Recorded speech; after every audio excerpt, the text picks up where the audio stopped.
Yeah, man. Yeah, man. What's going on? What's going on? What's going on, family? What's going on? Just thought I'd throw out some early cheers, some positive vibes. Hey, man, we need a head coach and a quarterback that are overqualified for the job, man. But what's going on, man? It's your boy Marcus Washington. You're on the mark where we talk everything Falcons football. Man, I decided to do a Saturday pop up on you guys and talk about a couple of things, man. A couple of things have transpired in the football world, and I know a lot of people have been talking about a lot of things as it pertains to us and the quarterback position and this, that, and the third, and what head coach are we going to get, and how are we going to do against the Bears? So I said, hey, let me chime in on a couple of these things, man. First off, we have the Chicago Bears rolling in. They've won, I think, the last 3 out of 4. The only game they've lost the last 4 games is to the Cleveland Browns, and they gave the Browns hell. We see what the Browns are doing now. I think the Browns are sitting at either 11 or 12 wins right now. So, this is going to be a fight. I don't want anybody going into this game thinking we're going to take flight on the Chicago Bears, because this year has not been that type of year for us. But there are some interesting things to take away from this game. Mathematically, Atlanta has not been eliminated from the playoffs. With a loss, you're almost for sure eliminated from the playoffs. So this is a must-have for people that are still holding on hope that Atlanta can get to the playoffs. Me personally, this is my team. I love them to death. I'm going to represent the red and the black till I die. They don't deserve to make the playoffs this year. based on the decision making, based on how we've played, specifically on offense, we don't deserve to make the playoffs. Right now, if we had a competent team, we should be thinking about resting our starters right now because the NFC should be locked up. This is how badly we've performed this year. So this game has a lot of implications on it. If we win, mathematically, we're still in. We need a lot of help. If we lose, we're pretty much done. We get to take a look at Justin Fields, who could possibly be the pilot of this offense next year.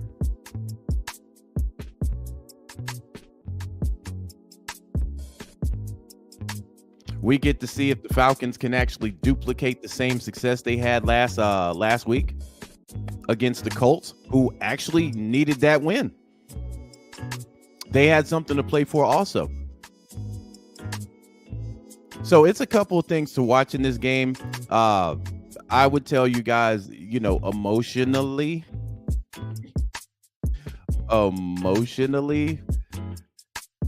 take your feelings out of this game.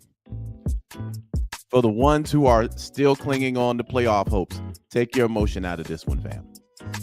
I don't want y'all breaking TVs. So for me, it's going to be an interesting game. Let me go to some of these comments. Scooter, little Saturday cooking for Mark. Yeah, man. What's going on the Dixon way? He says no limit. Tank and Arthur ain't going anywhere, in my opinion. What in the last 2 games can Arthur Smith show us that he deserves to be the coach in 2024? Not a damn thing. I agree with that 100%. D says, what Mark cooking today? I got a couple of things, man. So it's going to be an interesting game to watch. I'm going to be watching this game like I watch a college football game, fam. It really ain't going to be no emotion. I'm going into it. Do I want my team to win? Fuck yeah, because I always want my team to win. Do I expect them to win? At this point, it is what it is, fam. This team has underperformed, and the reason why they've underperformed is because you have 2 positions, 2 critical key positions on this team where both positions have people in it that are underqualified. That being Desmond Ritter, who's on the bench for the 2nd time, and that's Arthur Smith, who's fighting for his job. Now, a lot of the Moonwalkers, they've made their way back to the logo now. Happy to see you. Happy to see you. And see, this is why I like logo talk, not a fan of one player talk, because I think that's where all the animus comes. And that's when the Civil War starts, where you got people that are fans of one player and they will not get off that hill, even though this player is potentially costing us games. So now that player is no longer playing, now you're forced to talk logo business. Now you're forced to admit some of the stuff that we have been calling out for months.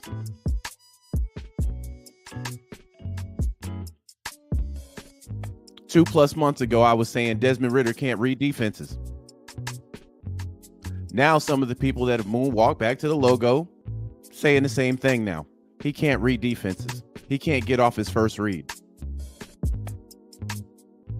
When we were over here saying he's throwing in coverage. Now people have moonwalked back to the logo and said he throws in coverage too much.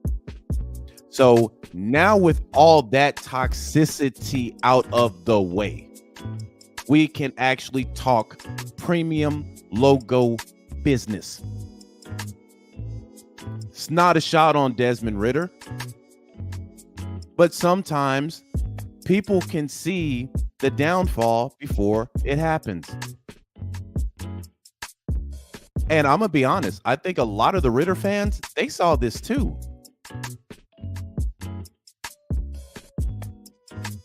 I'm gonna be real. I think they saw this too. They just didn't want to admit it.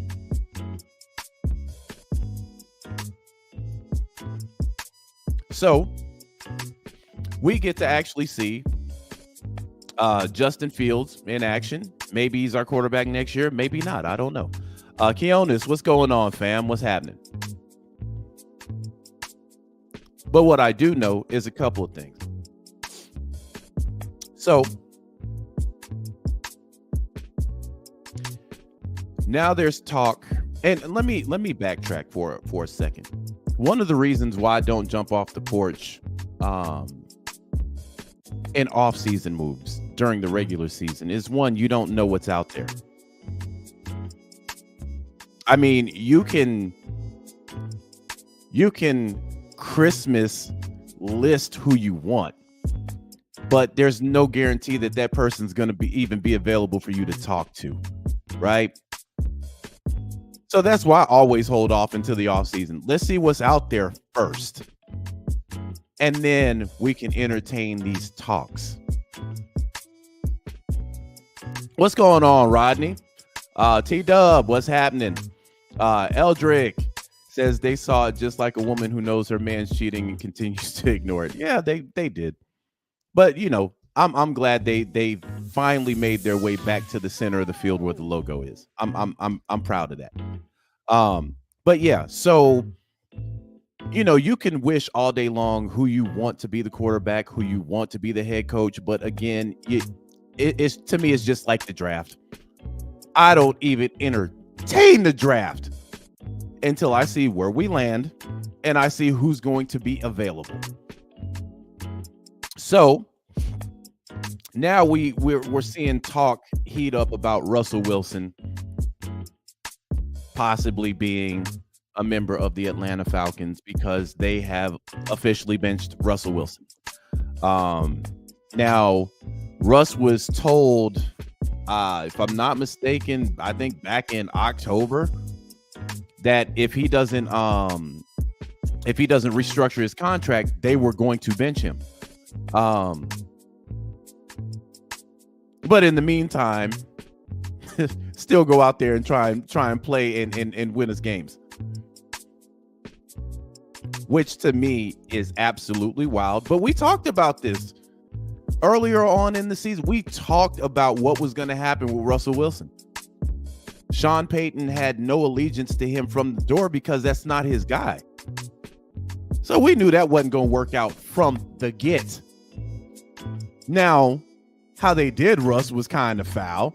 And if I'm Russ, I'm screaming, fuck you too. I'm not restructuring anything. And this is a prime example why players need to get all their money and don't give no discounts. Now, us as fans, you know, when we got a player that we like, you know, man, why don't you restructure your deal? This is why they don't. See, to the front office and to these owners, this is strictly a business. And the bad part about it is the Broncos had a little run where they were winning games. Imagine this. Imagine you're winning games. I think they went on like a 4 or 5 game winning streak.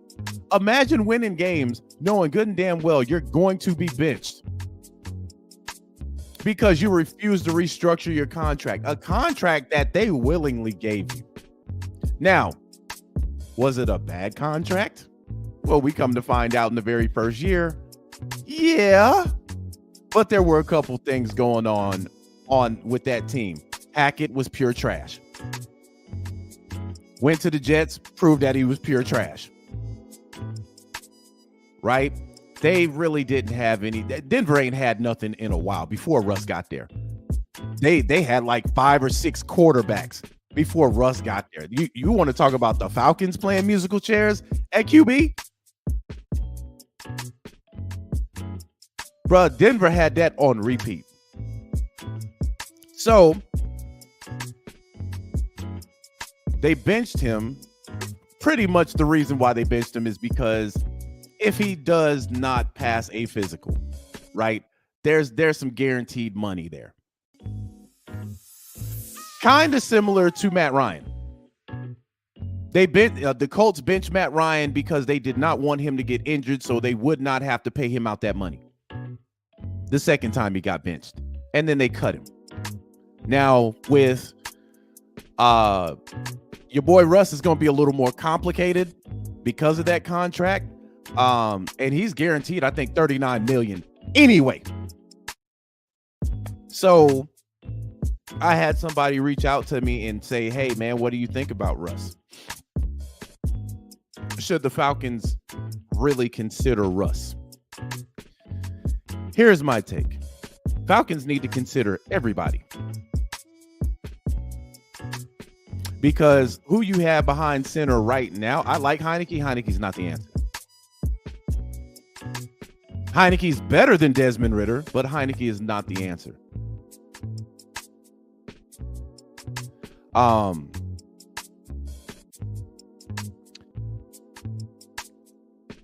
Personally, for me,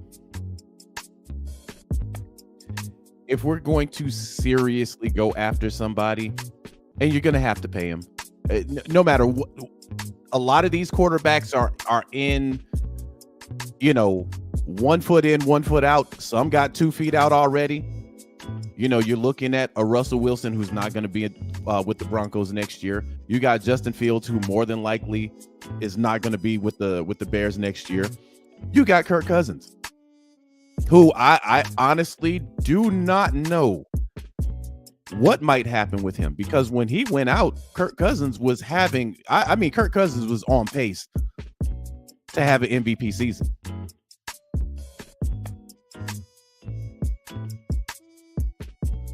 So when and here's the thing, when I was asked about Kirk Cousins, this wasn't the first time I mentioned Kirk Cousins. At the beginning of the season, I said all Desmond Ritter has to do is give us a Kirk Cousins type of season. I said this before the year. All we need him to be is Kirk Cousins, a guy who can get his playmakers the ball, make a couple of plays, put points on the board. That's it. I didn't need him to be Patrick Mahomes. I didn't need him to be Josh Allen. So, people threw out there, Kirk Cousins, a proverbial loser and all this other stuff like that. Now they're campaigning for Russell Wilson. I'm like, bro, did you not see Russell Wilson last year? Or the beginning of this season? Do y'all not care about Russell Wilson's price tag? They didn't want to pay Kirk Cousins his money, but they have no problem paying Russell, because Russell's going to double dip. Whoever he ends up with next year, he about to double dip because he's got guaranteed money coming. And the going rate for a quarterback like that now is about 35 to 40 million a year.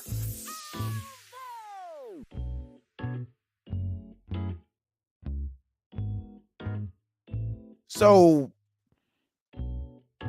didn't want to usher in Kirk, but you want to you want to bring in Russell Wilson. Now, to me, I don't care who we bring in as long as they're competent. But let's look at something. So right now, your boy Russell Wilson is sitting on 3,070 yards, 26 touchdowns, 8 interceptions. He's got a rating of a 98, right? Before Kirk Cousins got hurt, his completion rating was 69.5. He had 2,331 yards, 18 touchdowns against 5 picks, and 103 passer rating.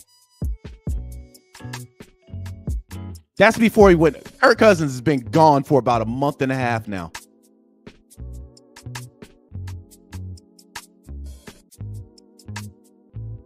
And he was doing this without a lot of this without his main guy in Justin Jefferson. But people didn't want that because he's a proverbial loser. But we look at Russell Wilson and what he did last year. Broncos fans wanted Russ out last year. They were talking about that was the worst contract in NFL history, next to Deshaun Watson, which right now, That's looking like a very, very bad deal with your boy Flacco out here pitching and shooting. They look like a better team with Flacco. And they got Flacco up off the couch. So Cleveland just utterly stupid. Even though right now what they have on paper, they're making the playoffs. So I guess mission accomplished when you look at it that way. But next year, they're going to start feeling some of the hurt from Deshaun Watson's contract. And it's fully guaranteed. Fully.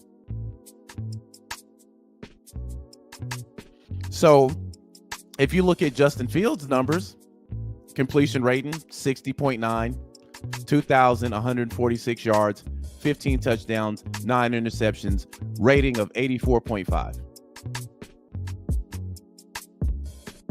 Let me put this into perspective, family. Kirk Cousins has more passing yards. He's been out a month and a half. Now, Justin Fields did miss some time. So I will give him credit for that. But when you start looking at these numbers from Cousins, it starts to make you think. Now, am I campaigning for Cousins? No.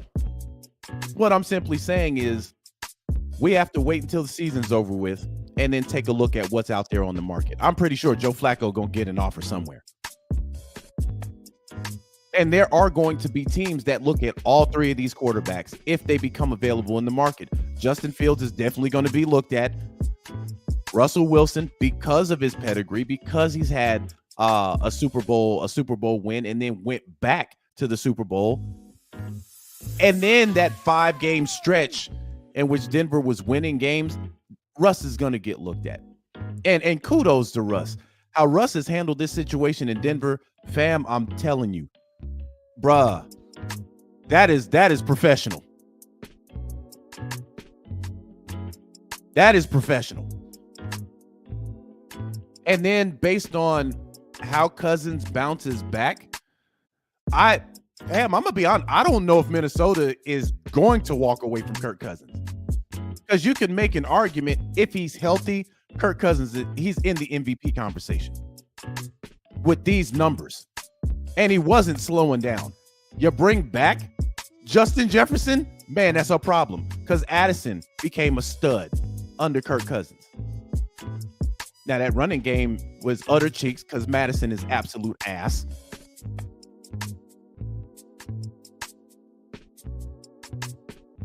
But if all these guys become available, as a GM, Terry Fontenot has to take a look at all three. And then you have to look at if you're keeping Arthur Smith or not. If Arthur Smith does not make the playoffs and they fire him, then you got to pair whichever quarterback with your head coach, because you're probably going to get a new offensive coordinator too. If Arthur Smith gets fired, Dave Ragone is right behind him. It's criminally insane how underwhelming this offense has been with these weapons.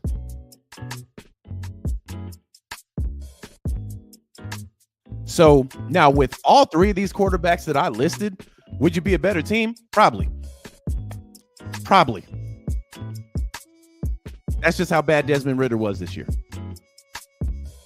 And again, no shot at Desmond Ritter, but y'all know what I'm about to say. Say it with me. He wasn't ready.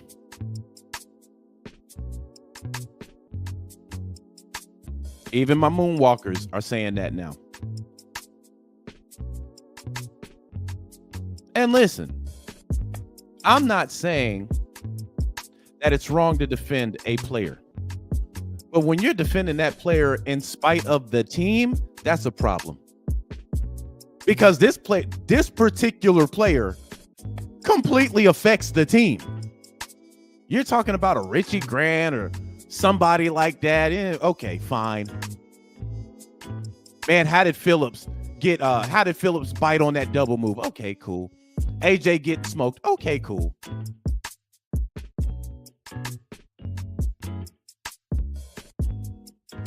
But your quarterback deserves the same scrutiny. That's all I'm saying. That's what logo business is about. I don't have a problem with people criticizing anybody on this team. Nobody. Y'all ain't never seen me get on here and defend one player and just die on that hill. Man, you know what? I don't care what y'all say, man. McGarry, that guy. You ain't never heard me say that. Man, Lindstrom, I don't care what. Man, listen, they paid Lindstrom because Lindstrom was the best. You look at Dahlman ranked number 2. Hey, man, y'all, no, never. I'm about the logo.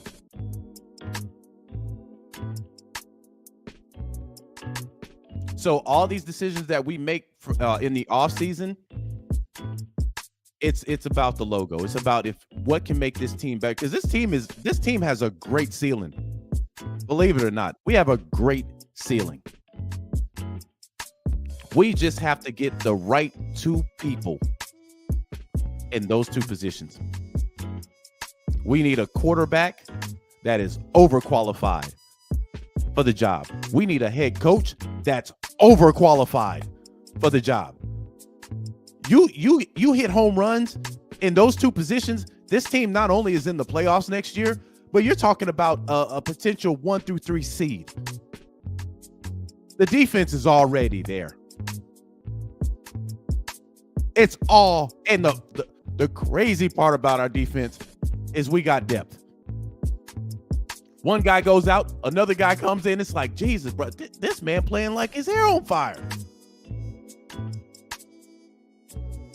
That defense is intact right now. Where our issues have been all year is offense. You can make the argument, well, yeah, the defense, they folded in 4 games. You can make that argument. But on the flip side, I'm going to ask you, what did the offense do? And in damn near all 4 games, the offense was inconsistent. They don't want to play until the 4th quarter. Defense gave them opportunities in every one of those games. And not a lot, I'm not even going to say that. Every game that we've been in, our defense has kept us in it. Every single solitary game. Kenneth says, absolutely wrong content. Creators who have not done the work have destroyed Ritter's image. In 8-win, 8-loss QB, 8th in turnovers behind big names. Arthur Smith, butt suckered, are using Ritter as a scapegoat. Fam, y'all are the only people that believe that. Ritter has 6 red zone turnovers, leads the league, and he was benched for 2 weeks. Actually, technically 3. 16 turnovers. The only person that did that to Desmond Ritter was Desmond Ritter.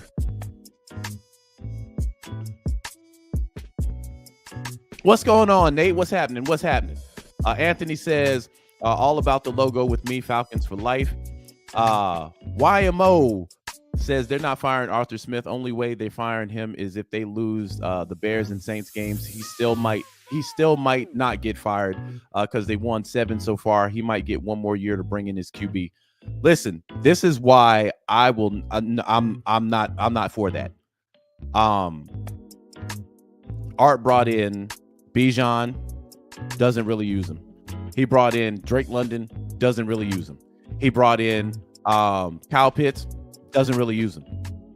So he knows how to bring in talent. He just does not know how to use them. So if you bring him in for 1 more year and we lose, I look at it like this. It's about contracts and talent. If you bring him in 1 more year, he's essentially used up Kyle Pitts' rookie contract. Now you have rights to that 5th year, but you've used up all 4. Drake London is next. He's right behind him with 3.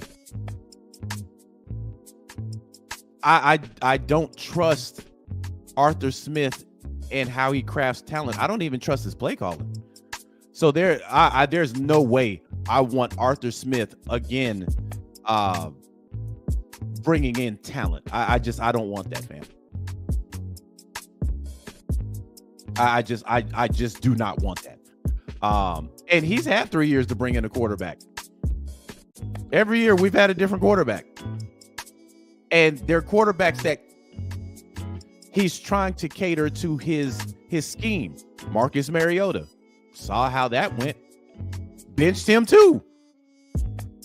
Think about this. This man has benched every quarterback that he's brought in. Mariota, benched. Desmond Ritter, benched. Taylor Heineke, back on the bench. He got benched, and then he brought in Ritter, and Ritter got benched again. So, no, I'm not trusting this guy, fam, with no. You had your last draft.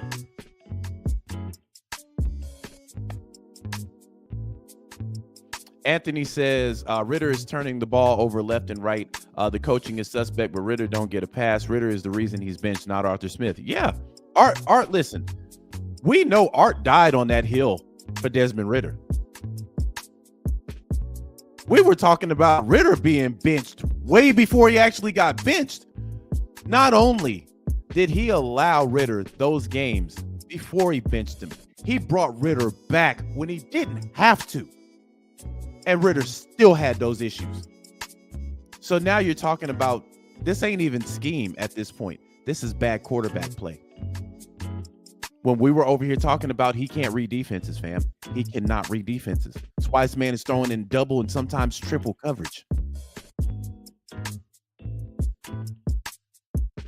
When you have situations where you bring in your backup and all of a sudden Scotty Miller gets touches, Hodge gets touches, but under Ritter, once in a blue moon. Staring down guys. Got legs, but won't run.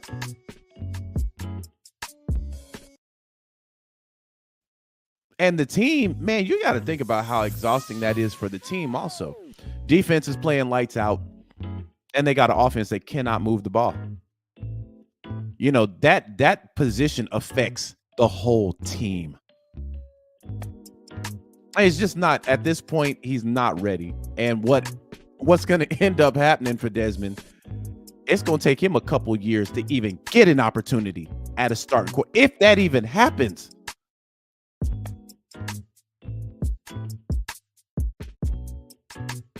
The one thing you cannot do as a quarterback is turn over the ball. And this man was doing it ad nauseum. And in worst case scenarios. And the worst part about it is he's throwing balls he knows he should not throw, but he throws them anyway. So I'm at a point to where he's not. I'm not one of those guys that says, man, you know, he needs to be cut and moved on from, because theoretically that's not gonna happen.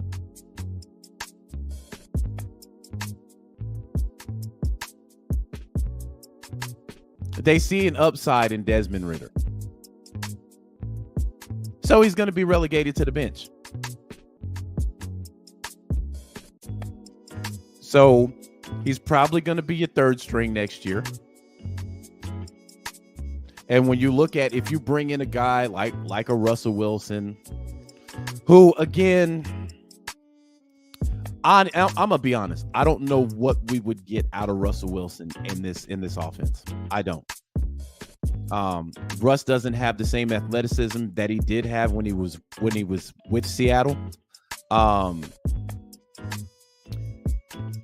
You do have to look at the going rate that these three quarterbacks I named, how much you're going to have to pay them. You also have to take that into consideration also, because you do have the draft. Atlanta's in a great position right now to go get a quarterback if they want to. They could pay Russell Wilson. They could pay Justin Fields. And who knows who else is going to be out there in the market when the season is over. They got draft capital. They got a lot of things going.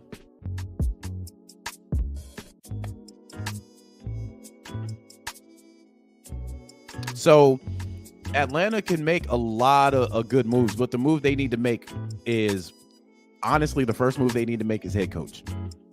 I just do not trust Arthur Smith for another year. I don't. He hasn't deserved. He hasn't earned it. He has not earned it. So that's the first thing you need to take care of. And then you go get a head coach. Then you pair him with the quarterback and let's ride.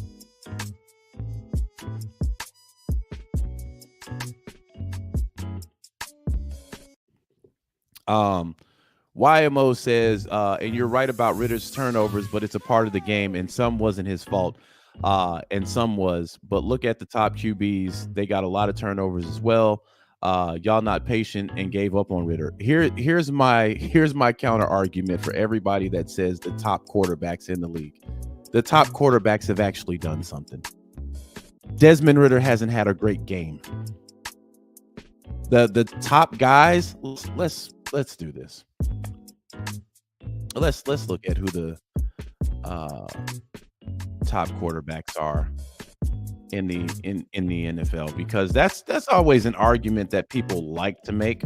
Turnovers do happen. I'm not going to argue that they happen. But you're not seriously comparing him to Patrick Mahomes, Lamar Jackson, Joe Burrow, Josh Allen. You can't compare. You can't even compare Desmond Ritter to Josh Allen. And Josh Allen turns over the ball at a full clip. The reason why you can't compare him to Josh Allen is Josh Allen will have a great game where he puts that team on his back for 4 quarters, and they've beaten quality teams. Ritter isn't even on that level. So I mean, you can't blame you can't put him in the same category. Well, they have turnovers too. Yeah, it's a part of the game, right? Turnovers happen. But when you look at the fact that each one of these guys has taken their franchise QBs, first off, they're not going anywhere. When Joe Burrow went down, the Bengals was like, our season over with. And then another argument is this. You put any of those quarterbacks on this team right now, playoffs. You gave Patrick Mahomes these weapons. We probably, in this defense, man, we might lose 1 or 2 games. 1 or 2 games. You put Josh Allen in this offense. Same deal. So the comparisons aren't even the same. They're not even the same. You put any of these top QBs, we have a winning record. It's not even close. You put Lamar Jackson on this team, fam, we're not losing a single game. And then let me talk about this too. I saw a lot of people say that Lamar Jackson wasn't on the market. He never was on the market. And there was some tweets. I think Adam Schefter put out a tweet, and then there was another guy putting out a tweet where they were like, he was, the Ravens were always going to they were always going to keep him. First off, we all knew this. That wasn't shocking. Reason why it wasn't shocking was because the rumor at the time is Lamar Jackson wanted to get paid damn near what Deshaun Watson got paid. Atlanta backed out because, my G, we just got money. And then add to the fact that Atlanta was not only in the running to get Deshaun Watson, we had him. The final 2 candidates were the Saints and the Falcons. The Saints even knew we had Deshaun Watson because they started making moves the day before Cleveland actually made that batshit crazy offer. They started making moves. We had Deshaun Watson, bruh. And then Cleveland swooped in and said, we'll give you $230 million guaranteed. Who ain't going to take that money? I don't even blame Deshaun Watson for going to Cleveland. At the time, we couldn't give Deshaun Watson that. So then after that, there's this talk about Lamar Jackson, and say Lamar Jackson wasn't on the market was absolute bullshit, because he was. The thing was, none of these GMs were going to touch Lamar Jackson for a few reasons. One, that would have fucked up their boys club. That would have completely changed the scenery in the quarterback game. They were mad that Cleveland actually gave Deshaun Watson $230 million guaranteed. So a lot of these owners got in line. Atlanta was one of the first teams that came out and said, we're not interested, which was a good move. I understood it when they did it. Now, should you kick the tires a little bit? Maybe. But then again, we forget these owners have owners meetings. So they probably already talked about that. But Atlanta was definitely not in a position to back up the Brinks truck to get Lamar Jackson. We still had a lot of stuff we needed to take care of, mainly on defense. Then here's the crazy part. You could have offered him that money, but the Ravens were always going to match it. He was on the market, but he wasn't going anywhere.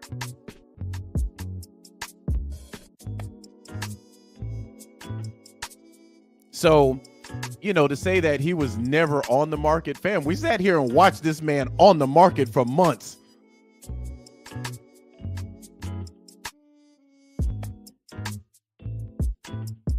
So if a team would have been crazy enough to back up the Brinks truck and give him 2 first-rounders, it would have forced the Ravens to match. And again, these owners, they talk to each other. They saw what happened with Deshaun Watson. They said, hey, listen, we're not letting Lamar Jackson do this, even though Lamar probably is more deserving of the $230 million than Deshaun was.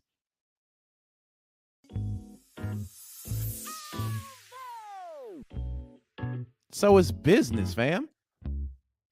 But he was on the market.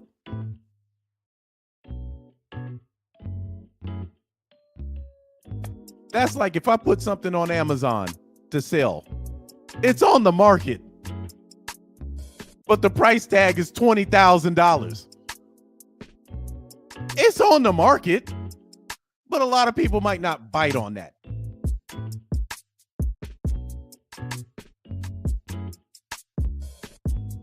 And with these owners and what happened with Deshaun Watson, nah, dog, we good. We good.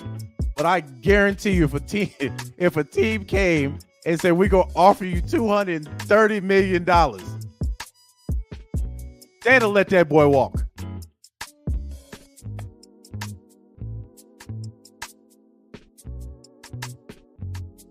That's how dumb that deal was that Cleveland made. If a team would have been dumb enough to say, hey, listen, we'll take Lamar off your hands. We're gonna give him $230 million. We're gonna give up these 2 first-rounders too. Baltimore wasn't matching that, bruh. But things fell the way that they fell. I am not one of those people that is crying over spilled milk when it comes to Lamar Jackson. He is where he needs to be. We just got out of salary cap hell. We just got off of Julio's contract. We just got off of Matt Ryan's contract. We need to build a team. We do not need to go right back to sleep with a major contract. And Lamar Jackson is all world. But I'm like, man, we got to build this team, fam. Same thing with Deshaun Watson. When Deshaun Watson left for $230 million, I didn't feel a way about that. I'm like, man, that's a dumbass contract. And kudos for Terry Fontenot for not falling for it. But your boy was on the market. It's just teams wasn't biting. Atlanta got out of it quick. Hey, we don't want no parts of this, bro. We just got a bankroll. We got to re-up on product on our team, man. we got to re-up on product. We got to get our defense right. but we can't afford the boy. So Atlanta did the right thing. Now, with putting Desmond Ritter as the starter with no quarterback competition, that's another story. What's up, Uncle Steve? He says, what's up, brother? Ritter Mania campaign has failed. The laughable comparisons are wasted units of oxygen, man. A journeyman quarterback led this team to 29 points last week. On to the draft again. Exactly. If you're going to compare Ritter to anybody, it needs to be rookies, because that's where we put Desmond Ritter this year. When he was underperforming, all of a sudden he's a rookie now. So, okay, you can't compare a rookie to these top guys, because we've seen these top guys put a team on their back and say, let's ride. Dez had 15, 16. What game did Desmond do that from first to fourth? You can argue Dez was the reason this offense was sputtering. No, you can't say that. You can't say that about them. You can't say that.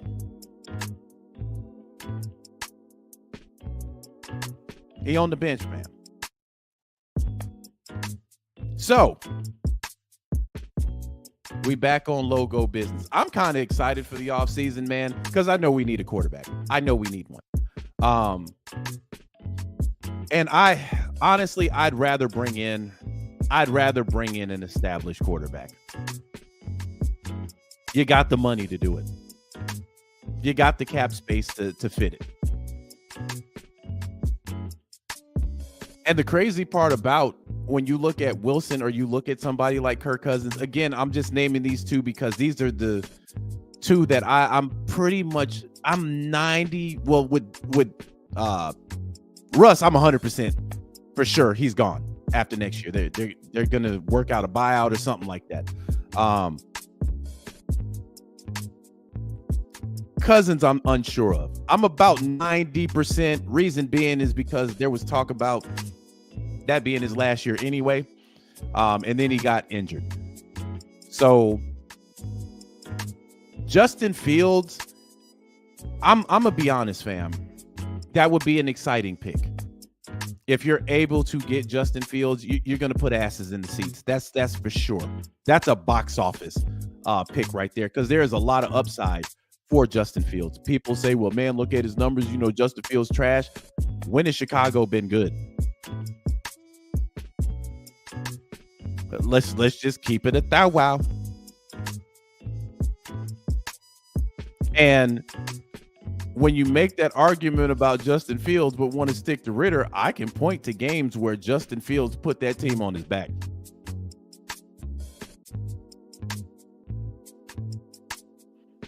What's going on, Maddie? Maddie beat me in fantasy this year, man. Beat me in fantasy this year. Dethroned the Kang. But he earned it, man. Hey, listen. It is what it is.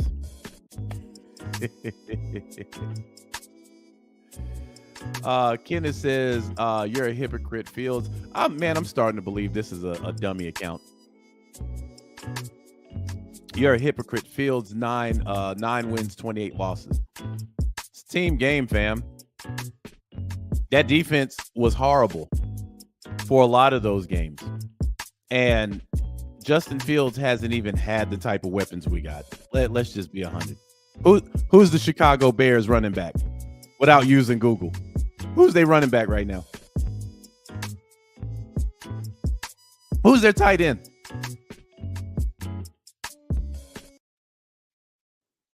See, you just went to Google, didn't you? Point proven. So it would be interesting to see that dynamic. A young talent actually knows how to use his legs. You know, he can throw the ball. He's got a cannon. It would be interesting to see how that turns out. And I think the Chicago Bears have the number 1 pick, and then I think they have like the 5th pick too. some stupid shit.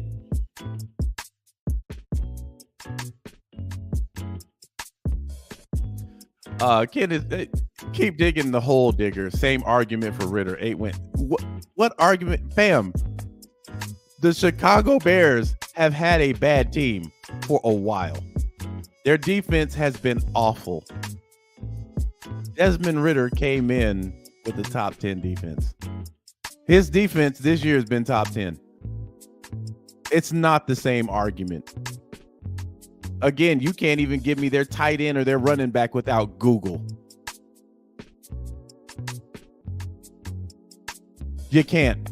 Nobody picked up the Chicago Bears tight end in fantasy or their running back in fantasy. I'd argue even their wide receivers. I know for damn sure nobody picked up their defense. So no, it's not the same. It's a completely different damn argument. On top of that, even with all that being said, I've sat there and watched Justin Fields put that team on his back in a couple of games. Can you say the same for Desmond Ritter? Nate says Dante Foreman and Cole Kmet. Now Kmet is Kmet is mid. Kmet is he's mid to good. Well, let me say this. He's mid to good as far as football standards. Compared to real world standards, he's great. So I don't want to make it seem like I'm just shitting on these guys when I say mid. He's a mid-tier tight end.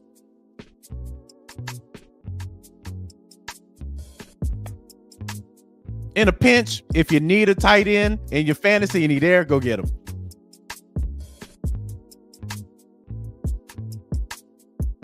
Devin says Justin Fields would be rat poison pickup just because it puts people in the seats. Doesn't mean it would be good for the team.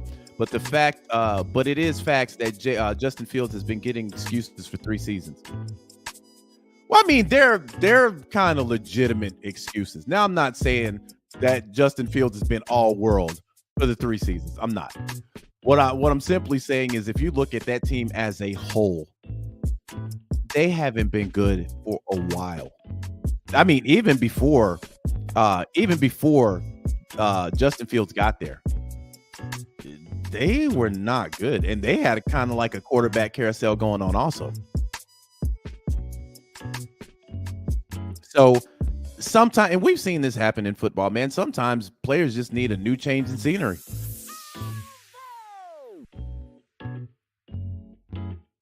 But I think out of all 3 quarterbacks that I did name, Justin definitely. Russ has star power too. So, but I think more people would be excited to have Justin Fields based on the simple fact that a lot of people wanted Justin Fields when he was in the draft. That draft, people wanted Justin Fields here. So, what's going on, Dom? What's happening, man? What's happening? But yeah, I will wait until the offseason to see what's actually out there. They're going to be suitors for all. If all these guys hit the market, they're going to be suitors for sure. Then you gotta mention Kyler Murray too. Kyler Murray over there in Arizona. There's been talks about that all season too. So Atlanta's in a great position to get all these guys. Any one of these guys, Atlanta's in a great position to go get them.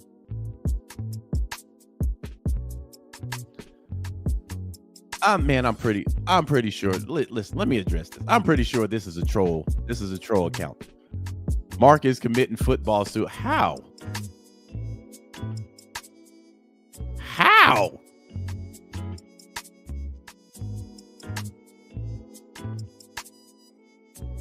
Fam be on my stream every time I stream, completely being contrary to anything that I say. When I said Desmond Ritter was going to be benched, he was on here talking about no, he ain't. Then when Desmond Ritter got benched, it was all these excuses. Then when he got benched the second time, there were all these excuses. How am I? How am I? You know what, Scooter? I should do that. I should open up the stream and have it. But fam, I know better. These guys don't talk. I should. But these guys don't talk, fam. It's a dummy account, bruh. I will play this. He says, I ain't even gonna put that up, but he says, I will play this back when Ritter breaks through. When? When is Ritter gonna have an opportunity to break through? That's what you need to be asking yourself. A1 says, let me put A1 up. What's going on, A1? He says, I like Russ, but Kirk's injuries. Yeah, that's the again, I would have to look at Kirk Cousins and see what's what there. And Minnesota might give him another opportunity, fam, because again, his numbers were trending in the ridiculous category.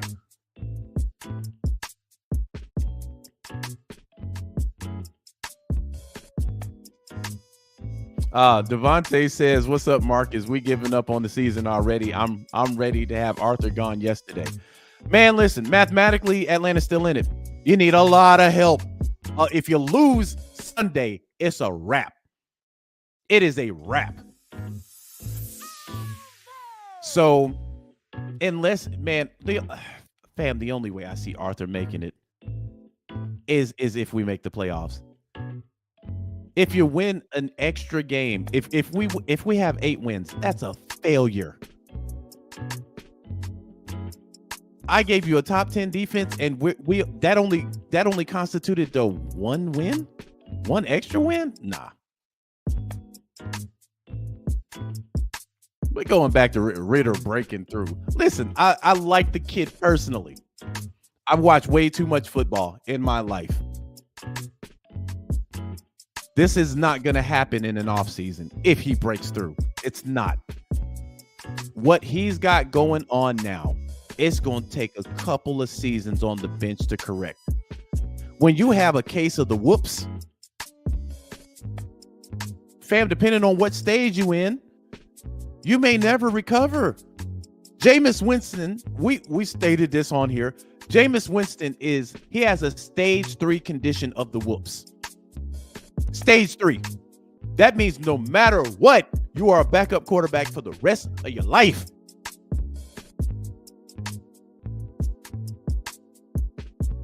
Right now, Desmond Ritter is in stage 1/2 of the whoops. Berg says, yeah, Ritter equal food and beverage. Y'all that been rocking with me since the Bird Gang days, y'all know what we talking about. Food and beverage. He's a food and beverage guy.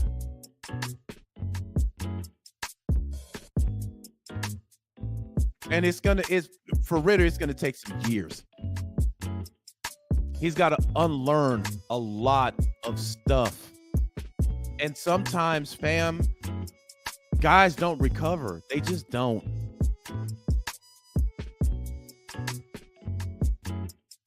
Now, Kenneth, I'll agree with you on that. We have a stage 10 dumbass OC. No arguments. No arguments. None. I believe our offensive coordinator is Cheeks.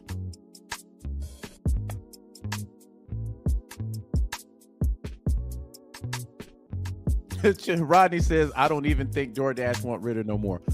The man might fumble your bag going to the door. Ritter got the whoops for real, bro. This man jump out the car, take your food out before he get to the door, and then fumbled it. Man that made the red zone to the porch and then fumbled your food.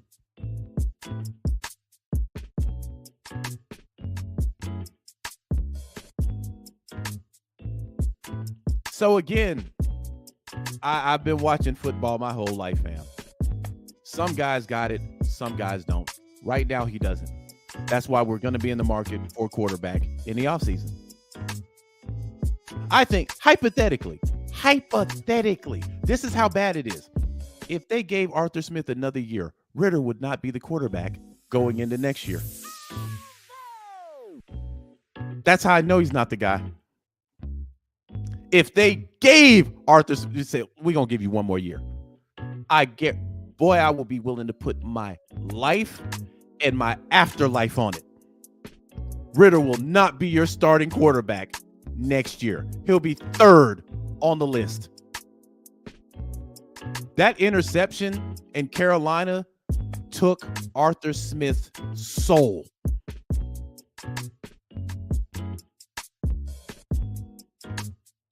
That took his soul, right?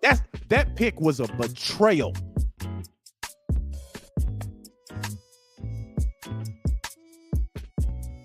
It's hard to forgive guys after that. I rode with you, dog.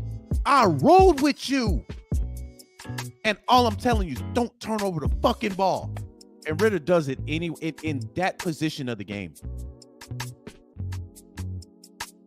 Bro, it's like, no.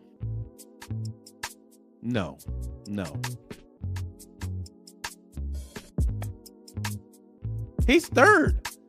If Art was to get spared for another year, one, I don't even think he's got access to pick who the quarterback is. I think that's a Fontenot deal. And if Font goes to get one of these guys that become a free agent, or if he's got to get a guy in a trade, it's not going to be Art's guy.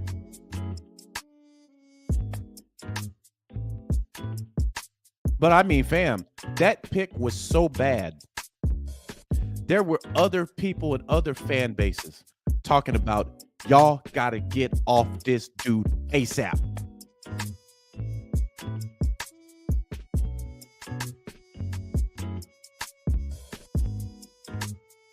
Them facts, bruh. That is one of the worst picks you can see. Had no chance of getting to the none.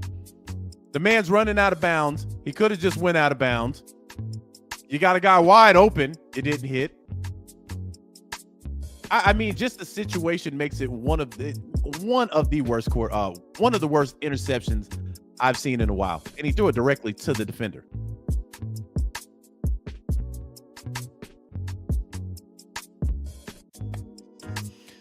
Rodney says, got to remember last year too, when everybody wanted to start Ritter over Mariota. Headlines always said Arthur Smith didn't trust Ritter enough.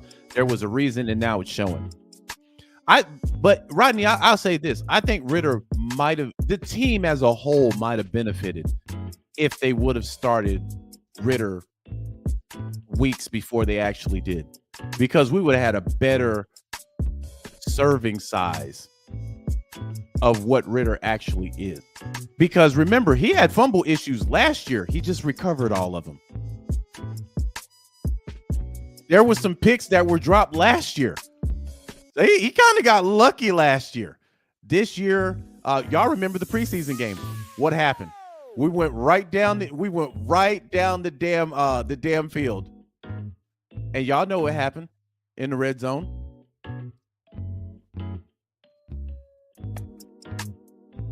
That was a precursor.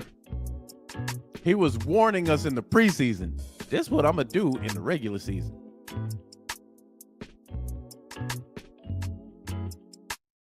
So I hope the guy bounces back, man. But if any of these three quarterbacks were on the roster next year, I'm okay with it.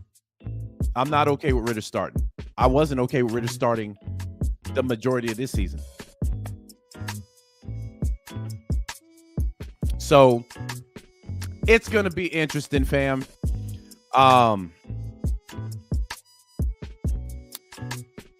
Russell Wilson is interesting. He's interesting. He's lost a lot of athleticism. We see that. We see that. But with our run game, man, that's something I would just have to see. If I were an OC and I had Russell Wilson, it would be run game, play action all day. All day. He's got just enough athleticism to get to the edge. He doesn't have enough where he used to get on the edge and take off, but he's got just enough to buy you some time.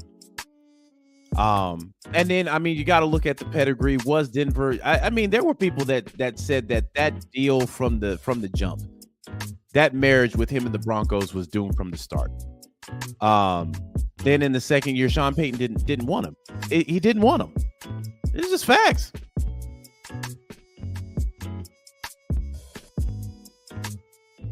It's just utter facts.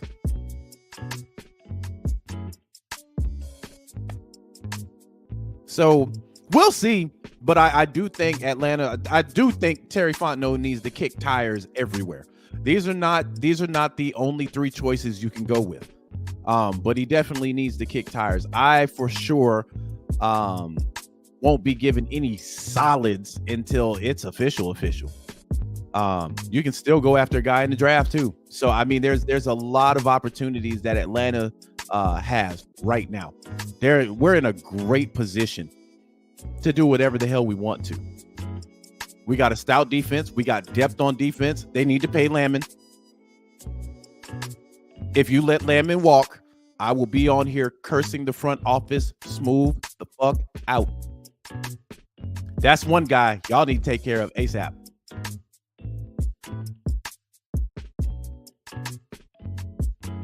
We already got Jesse Bates locked up. We get Grady Jarrett back next year. Hopefully he's solid and healthy because he's a beast. We lost him and Street, and we're still stout on defense, bro.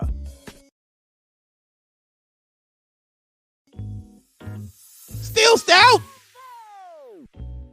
3 out of 4 games, we didn't give up a single tutty. Not one. Yeah, bro, you better keep this defense intact by any means necessary. Kenneth said, Falcons have had red zone problems for 3 years. Your point. Marcus Mariota didn't even have 6 in the end zone, bro, or in the red zone. I dare you to find a year where Matt Ryan had 6 of them things in the red zone.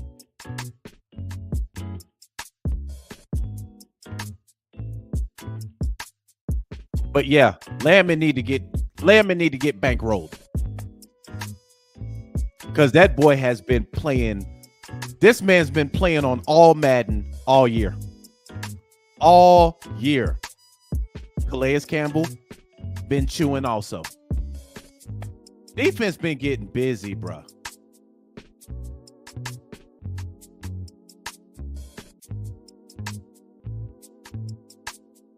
But man, I'm not touching this defense at all. Man, this is what I've been trying to tell y'all all year. This is why these two positions matter. If you had a head coach with a good offensive coordinator and you had a competent quarterback, my guy, we wouldn't be talking about we need help to get in the play. We already there. We ain't wishing the Saints. What if they win or whatever. I don't give a fuck. We ain't wishing on none of that. We there.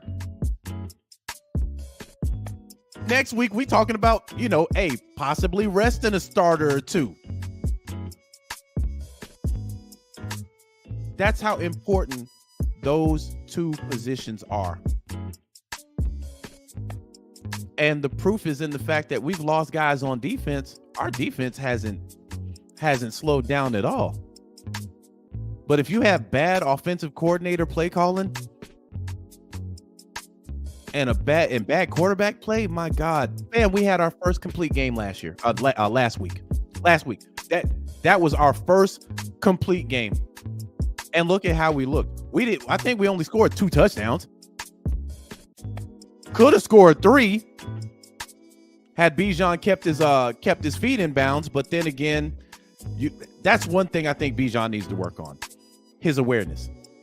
He has to whip his head around a lot sooner.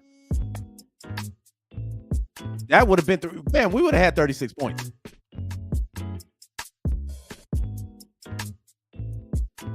And that's not saying that Taylor Heinicke played all world.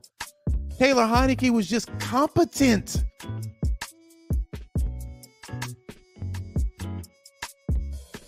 If you have competent quarterback play, this team wins a lot of games. Them facts. But if there's one thing I would say that Bijan needs to work on in the receiving game, he has to whip his head around a lot sooner than he does. And I think that's easy to be rectified. Bijan gonna be a beast. He gonna be a beast. But I feel like this offense has not been unlocked yet. When this offense gets unlocked, it's fucking game over. You keep this defense the way that it is, and you unlock this offense, it's a wrap.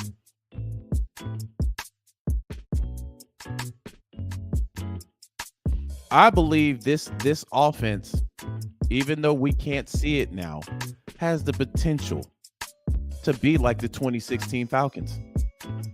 You got the pieces there. You got a Bijan who is arguably better than Devontae Freeman ever will be. That's no shade on Devontae, because Devontae's a beast, but we do have to keep it real. When Devontae got that extension, he might as well broke his finger signing that contract, because the boy was injury prone after that. Tevin Coleman, I can argue that Algier is probably a better back than Coleman. Coleman's a more speedy back.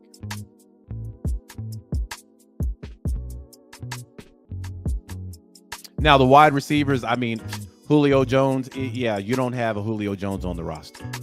Julio in his prime was a beast. Now this boy, boy, Julio fell from grace quick. Them hammies betrayed him. But in 2016, Julio was arguably the number 1 and number 2 best receiver in the game. Sanu.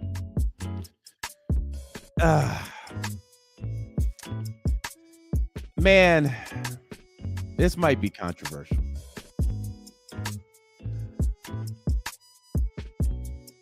But that's where I see Drake London at right now. Now, that could be from the simple fact that this offense hasn't been unlocked. But when I see Drake London, I see a lot of Sanu in him right now. I still think we need another wide receiver.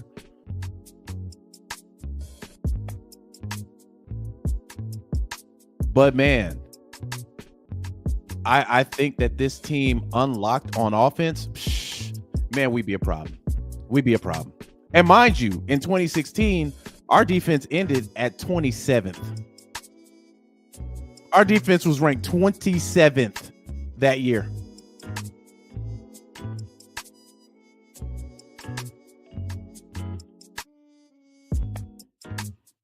If next year you're able to get the head coach position right, the offensive coordinator position right, and the right quarterback there,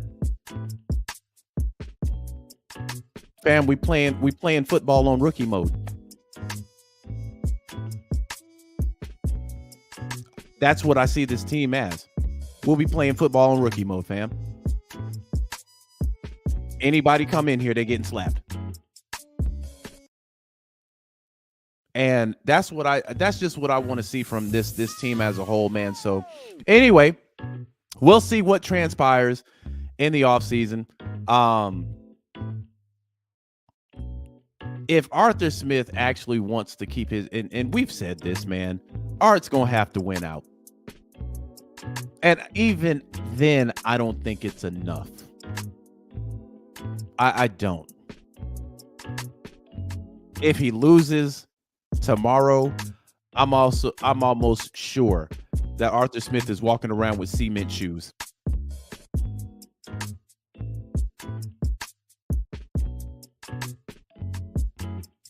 A1 says, I don't know about Sanu, Mark. Listen, that's not a shade on Drake London.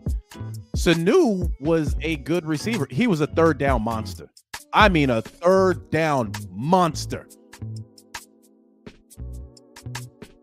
And I don't think Drake London has the speed. He's got the hands. You know, the man's got the dog in him. Drake's got the dog in him. But I do think you need another quality receiver on the other side of him to really make Drake London pop. I honestly believe that. But right now, what I'm seeing him at is he's right there at that Sanu level right now. Right now.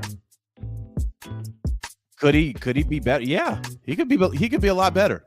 But right now, when I look at him and I look at Sanu, they kind of mirror each other to me. I don't know what it is. Because Sanu used to catch a ball, get up and talk heavy shit. Every time Drake catches a ball, I mean, he drops the ball and he's in the defender's face. That's what I love about Drake London. He is pure dog on offense. But we saw what the potential was in Drake London a couple of weeks ago when he had 170 yards receiving. I mean, unlocked. Sky's the limit for this dude. But I do think we do need another quality wide receiver. Because how I look at offense, I don't want a team to be able to stack 8 in the box. I don't. That's death to a rookie quarterback. When a team is daring you to throw the ball, you need to have a defense on its toes at all times. You don't have a stacked box that benefits Bijan, that benefits Algier, benefits the offensive line.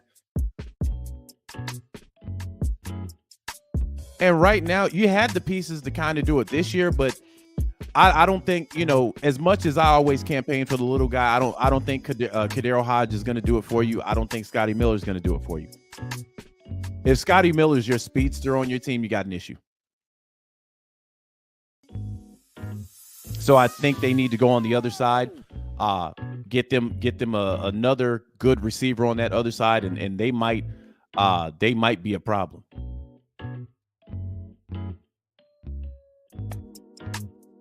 Let me see. Country says, Marcus, you should be our head coach, bro. I believe this. Man, listen, I couldn't be the head coach. My stress levels, I can only imagine. You see, like, this game ages people. Art came in with he almost a good head of hair. Now this man hair looking crazy. It's so much that's involved in being a head coach, man. So when you see guys do this for 20, 30 plus years, man, I mean, that's an incredible thing. I mean, it's definitely an all hands on deck thing. It's not like being a special teams coach. You being a head coach, you're in charge of everything.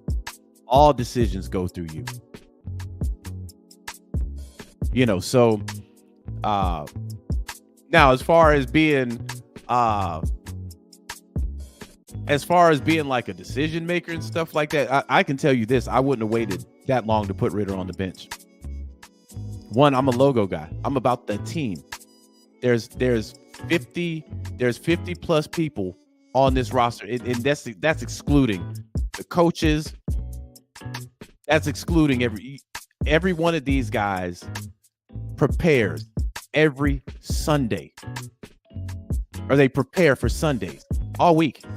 So I cannot put the sanctity of the team on one person, because I believe deep down inside in my gut, sooner or later, he's going to get it right.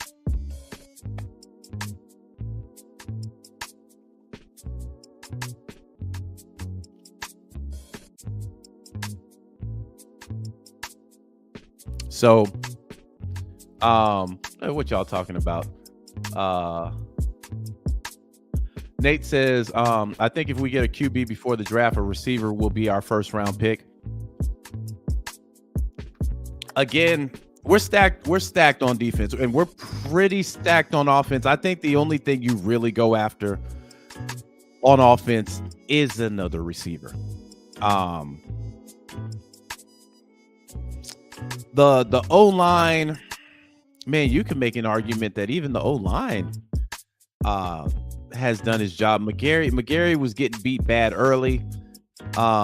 Lindstrom was getting beat bad early, but Lindstrom kind of bounced back. McGarry went out. Then you had Storm in there, who did a pretty decent job. Bergeron as a rookie has done a good job. And then there were, we were down. I forget which game it was. We were down like 4 offensive linemen. And Ritter didn't get sacked one time. So the team is there, man. The team is there. This is what makes it so frustrating for me. The team is there. It's just where they're struggling are the two most important positions on the team. See, it's God, it's frustrating. It's frustrating, man.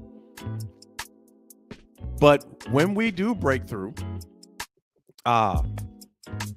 if you make the right choices in the offseason, man, the sky's the limit. Sky's the limit for this team, man. Sky's the limit. It's the limit. Like in the beginning of the season, a lot of people that are not Falcons fans, they had us as a dark horse. So other people saw potential out of this team. That's why it's frustrating for other people to watch us, because they did not expect this coming from this team at the beginning of the season. So we underperformed this year. There's no ifs, ands, or buts about that. And a lot of that underperformance came from a quarterback and a head coach. Those are just facts. When you see the defense, they play for not Dave Ragone, my bad. They play for Ryan Nielsen. The offense don't play for Ragone. They don't even play for Arthur Smith. When they make a good play on defense, you look over there at Nielsen when they go back to the sideline. They playing for their coordinator. Their coordinator has them prepped and ready to rock. You look at the offensive side of the ball. Who are they playing for?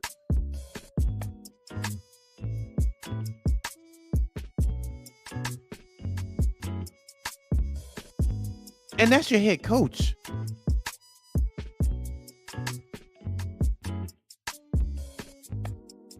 Look at what's going on in Detroit. Detroit goes and gets a head coach. His first press conference, this man just wild with it, saying some wild shit. Now look at him. This is what, 2 years of him being the head coach?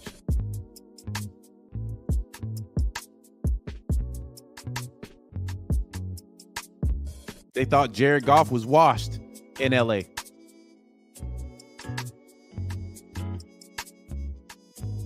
They in the playoffs.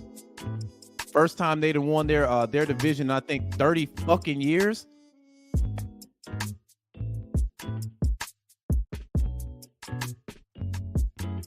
Who they playing for? They playing for their coach. Man, I remember watching an interview with him, and this man was in tears, talking about how his players go to bat, playing ball. It's about the team. It's not about one person. That's who they get suited and booted and go to battle with every week. They're playing for something. On offense, we're not playing for anything right now, and it shows. A lot of these players probably don't even believe in this offensive scheme that we're running. They don't. And I'd go a bit further and say that the offense didn't believe in Desmond Ritter after a few weeks. How I know this? Look at the sideline when he throws a pick. Look at the sideline. Look at Arthur Smith.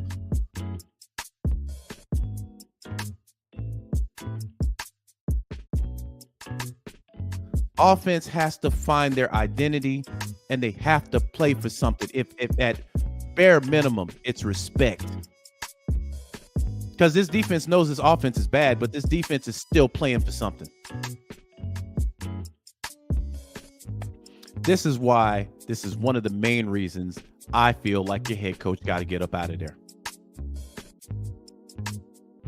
He does not have his offense, which he's in charge of, playing at max potential or playing for anything. You should feel disrespected for Carolina to even be on the field playing football with you, because they got one win. You should feel disrespected when they score. But nope. We're going to play it to the fourth quarter, and then fourth quarter, we'll see what we can do. And sometimes a good quarterback is able to mascara a lot of the bad play calling. So we'll see. We will see. I don't think Russell Wilson is a bad candidate. I don't think neither of these guys would be a bad candidate. But I can tell you, Justin Fields, if Atlanta were to get Justin Fields, people would be excited because a lot of people wanted him out of the draft. And a lot of people feel like we whiffed on Justin Fields, and we should have picked up. Even now, we should have got Justin Fields in the draft. So I think there would be heavy excitement for that. Will it translate on the field? We won't know, honestly. I can tell you, I won't know until preseason. OTAs, training camp, everybody look good in shorts. Y'all remember Mike Davis? Hold on for a second, fam. Hold on. Let me do this.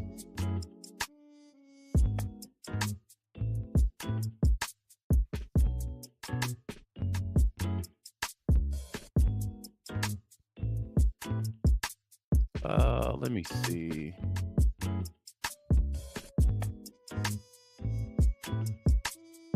Let me see if I can come across this again.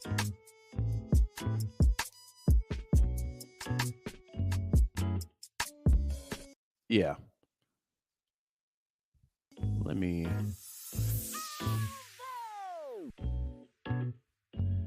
do this real quick, fam.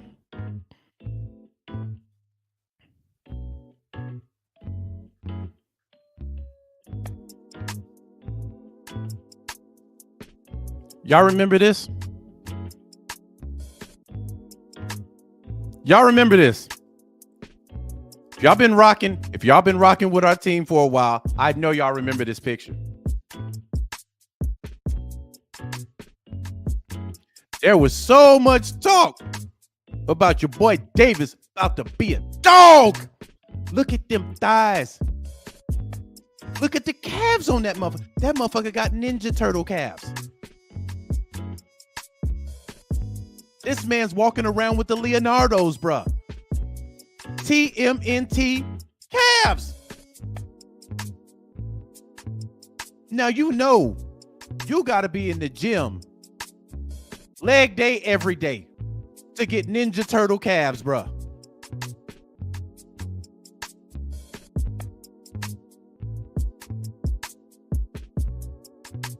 Everybody look good in shorts. Everybody look good in OTAs and training camp. Everybody does. Y'all remember Frank Darby? Looked great in training camp. That's why I never trust training camp, bro. I just want to see if you're healthy. If you're healthy in training camp, fine. Let's see what we talking about in preseason when other teams get paid to stop you.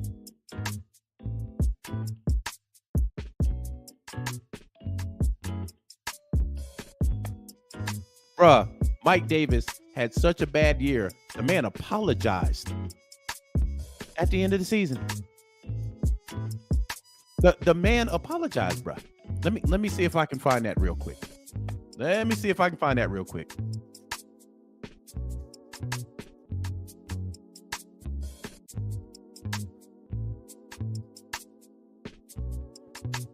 Mike Davis apologizes to Falcons fans. That shit hurt. Worst year of my NFL life. This was the same year when this motherfucker came in here with the Michelangelos. Same year, bruh. Man came in here with the Michelangelos, bruh.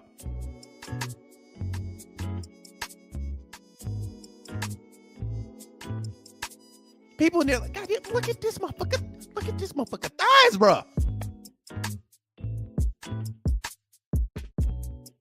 Man apologized because the game was utter trash the whole entire year. Again, It's good to watch, OTAs and training camp. Just for me, it brings the excitement back because football be gone for so long, man. We crack addicts. Once it gets back cracking, we ready to see something. But for me, when I look at when I'm putting my eyes on these guys and seeing if they're gonna be studs or not, it's always preseason.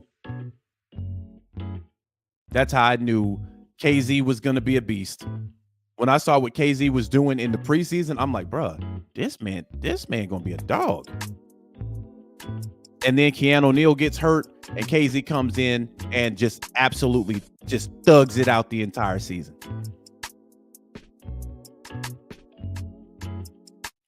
So that's when I put eyes on guys. It's unfortunate that Desmond Ritter didn't get a full run in preseason because we probably could have saw a lot of these inconsistencies then. But,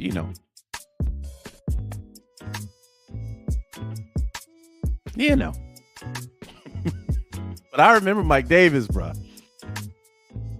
The TMNT Cavs. Matter of fact, let me do this real quick, and then I'm gonna hop off, man. Y'all know I've been running my mouth for an hour and a half now.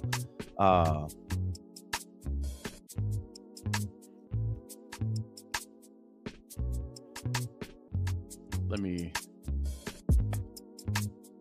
see if I can pull it up. This is petty than a motherfucker. Oh God. This is petty than a motherfucker, boy. But your boy Mike Davis. Hold on, let me see if I can find it. Man, okay.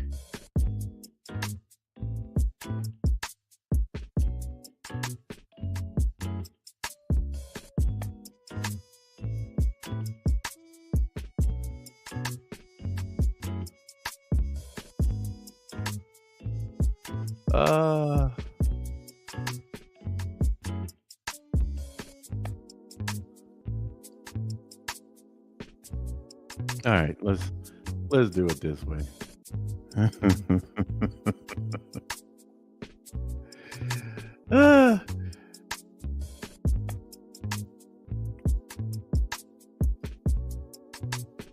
Your boy Mike Davis showed up to training camp like this, bro. Whole Ninja Turtle. Look at the calves on this motherfucker. Look at the calves on him. Look at the calves.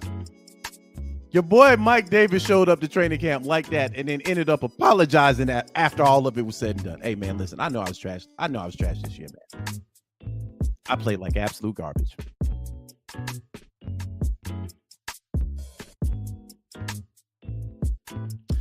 But with that being said, fam, I'm going to go ahead and hop up out of here, man. I appreciate everybody rocking with me on this Saturday. Y'all know, win, lose, or draw, we're going to be back on here Sunday, which is tomorrow. And we'll be chopping up good game. Hopefully, the Falcons win. I really want to see us win out because I never want to lose. But I think this is going to be an interesting game. Nonetheless, I think this is going to be a very, very interesting game. The stakes aren't really there, to be honest. They're not really there for me because Atlanta's got such a small window to make the playoffs. But I do actually want to see how Justin Fields looks. I want to see if the offense can duplicate what they duplicated last week with Taylor Heineke. So we'll see, man. But with that being said and done, I am up out of here. Appreciate everybody that hopped on the stream, the people that hop on later. I appreciate it. Y'all know I always do. And tomorrow we'll be back on here and we'll chop up good game, fam. With that being said, y'all have a great Saturday and Saturday night. Peace.